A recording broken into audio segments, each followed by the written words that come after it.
Vidula Vitthal Monday Shri Shivaji Vidyalaya व कनिष्ठ महाविद्यालयामध्ये लेक्चररचं काम करते आणि तुमच्या बुकलेटमधलं हे वाक्य जास्त मला प्रभावी वाटलं. धैर्य व आशा बाळगल्यास जीवनातील सर्व प्रसंगाशी सामना करण्याची योग्यता तुमच्यात लवकरच येईल. तुम्ही स्वतःच्या बळावर उभे राहा. आवश्यक वाटत असेल तर संपूर्ण जगाला आव्हान द्या. यामुळे तुमचे काहीच नुकसान होणार नाही. गोल इतकं मोठं ठेवा की 100% जर तुम्ही बोललात तर तुम्ही 90-80 पर्यंत पोहोचाल. आणि लाईफचा फंडा हाच आहे की जास्त म्हणजे बिग तुम्ही थॉट प्रोसेस ठेवा. तुम्हाला तेव्हा थोडंफार तरी मिळेल त्यातलं. म्हणून थॉट प्रोसेस म्हणजे विचार करतानाच तुम्ही आवाढव्य विचार करा म्हणजे त्याच्या जवळपास करा. आणि इंडिपेंडंट राहा. मोस्टली कारण मुलींना पण मी ते सांगत असते की 10 रुपये 20 रुपयाच्या फालतू गोष्टींसाठी तुम्ही दुसऱ्यांवरती डिपेंड राहू नका. तर स्वतःची 1 लाखाची साडी जर तुम्हाला आवड असेल किंवा दागिना असेल तर तुम्ही स्वतः खरेदी करा. तेवढ्यासाठी इंडिपेंडंट बना. स्वतःचा आनंद. निलेश मारणे असिस्टंट टीचर म्हणून काम करते आणि मला तुमचं हे ऐकून खरंच खूप छान वाटलं. कारण आत्ता जी सिच्युएशन आली त्यात मला मेडिटेशनचा खूप आधार घ्यावा असं वाटतं. आणि आवडलेलं वाक्य असं जीवनाचं उतार हे येत असतात. नेहमी हसत राहा आणि चेहरा काय कामाचा जो हसतच नाही. कायम मी ह्या मुलांना सांगत असते की तुम्ही प्रेझेंटेबल राहा. तुम्ही हसरे चेहरे ठेवा. असे चेहरे दाखवत शिकताना खूप मोठं आमच्या डोक्यावर काहीतरी बर्डन ठेवले आणि आम्हाला खूप मोठी काहीतरी परीक्षा द्यायची. मी कायम हे तुम्हाला वाक्य सांगत आणि हे छोट्या छोट्या परीक्षा आयुष्याची परीक्षा खूप नसते. मग ती जर आत्ताच रडके झाले तर पुढे काय होणार. म्हणून हे आहे छोटे छोटे जे तुमच्या परीक्षा आहेत ना त्याला हसत मुखाने सामोरे जा. कारण आज उतार असेल तर नक्कीच तुम्हाला शिडी सापडणार तुम्ही उभारणार आहात. हो की नाही. म्हणून जीवनात जरी चढ उतार आले डगमगायचं नाही आणि दुसऱ्याला असं दाखवायचं की माझ्या जीवनात सगळं सुखी आनंदी आणि आपली पॉझिटिव्हिटी त्याला देत जाणार. येते का लक्षात. नाहीतर मी कष्टी आहे आणि मी दुसऱ्याला पण करा माझे तुम्ही 4 ठिकाणी गाणार आणि तू त्याला पण कष्ट करून दुसऱ्याला जास्त देणं घेणं नसतं आपल्या आयुष्यात. म्हणून कायमच आनंदी राहा. आपल्या चेहऱ्यावर स्माईल ठेवा. लोकांना असं वाटलं पाहिजे की ह्याच्याकडे जाऊन बोललं पाहिजे. इतके तुम्ही पॉझिटिव्ह असले पाहिजे आणि स्माईल कायम तुमच्या चेहऱ्यावर असतो. असेल तर याबाबत दुःख करत बसू नका. कारण काळ अनंत आहे. वारंवार प्रयत्न करा व सतत प्रगतीच्या दिशेने पाऊल टाका. सतत कर्तव्य करीत राहा. आज नाही तर उद्या तुम्ही नक्कीच यशस्वी व्हाल. उठा, जागे व्हा. थांबू नका जोपर्यंत ध्येय प्राप्त होत नाही. जीवनात चढउतार हे येतच असतात. नेहमी हसत राहा.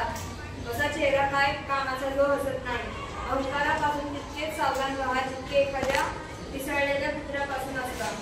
प्रत्येक क्षणाचा व संधीचा उपयोग करून घ्या. प्रगतीचा मार्ग फार मोठा आहे आणि काळ वेगाने पुढे जात आहे. म्हणून आपल्या संपूर्ण आत्मबळाने कामाला लागा. तेव्हाच तुम्ही ध्येय गाठू शकाल. कोणत्याही गोष्टीसाठी स्वतःला दुःखी कष्टी करून घेऊ नका. मनुष्यावर नव्हे तर देवावर विश्वास ठेवा. तोच तुम्हाला योग्य मार्ग दाखवेल आणि सन्मार्ग सुचवेल. स्वतःच्या मनाला नेहमी कामात गुंतवून ठेवा. त्याला रिकामे राहून देऊ नका. जीवनात गांभीर्याने जगा. तुमच्या समोर आत्मोन्नतीची महान कार्य आहेत आणि वेळ फारच थोडा आहे. बेसावधपणे जर तुम्ही छोट्या गोष्टी राहिला तर तुम्हाला दुःखी व्हावे लागेल आणि अधिकच वाईट स्थितीत जाऊन पोहोचाल. धैर्य व आशा बाळगल्यास जीवनातील सर्व प्रसंगांशी सामना करण्याची योग्यता तुमच्या लवकरच येईल. तुम्ही स्वतःच्या बळावर उभे राहा. आवश्यक वाटत असेल तर संपूर्ण जगाला आव्हान द्या. यामुळे तुमचे काही नुकसान होणार नाही. तर व्यक्ती हे सदैव एकाकी वाटचाल करीत आला आहे आणि या एकाकी प्रयत्नामुळे ते फार दूरपर्यंत पोहोचले आहेत. एकाकीपणाने चालून त्यांनी स्वतःच्या बळावर जगातील महान कार्य संपन्न केली आहेत. याकरिता त्यांनी केवळ स्वतःच्या अंतर्ज्ञानाची प्रेरणा प्राप्त झाली. आपल्या आंतरिक सुखाने ते नेहमीच प्रफुल्लित झाले आहेत. दुसऱ्यांनी येऊन त्यांचे दुःख दूर करावे अशी आशा कधीच बाळगली नाही. स्वतःच्या वृत्तीमध्ये त्यांनी आपल्या आश्रय शोधला आहे. एकटेपणा हे जीवनातील परम सत्य आहे. परंतु एकटेपणापासून घाबरणे, रागा करणे, कर्तव्य पथावरून विचलित होणे महापाप होय. हे आपल्या स्वतःच्या अंतरंगात लपलेले महान शक्तीच्या नाही. स्वतःवरच अवलंबून राहिल्याने तुम्ही आपल्या श्रेष्ठ व्यक्तीला प्रकाशात आणू शकता. क्षणभरासाठी आपण असे मानले की आपल्या एखाद्या नातलगाने तुम्हाला त्रास दिला व तुमचे अंतःकरण दुखावले तर तुम्ही त्या दुःखद गोष्टीचा वाहक करून राहणार. त्या कष्टप्रद अप्रिय प्रसंगांना विसरून जा आणि स्वतःच्या मनाला शुभ कार्यामध्ये केंद्रित करा. चिंतेपासून मुक्त होण्याचा सर्वोत्तम उपाय दुःखांना विसरणे हाच आहे.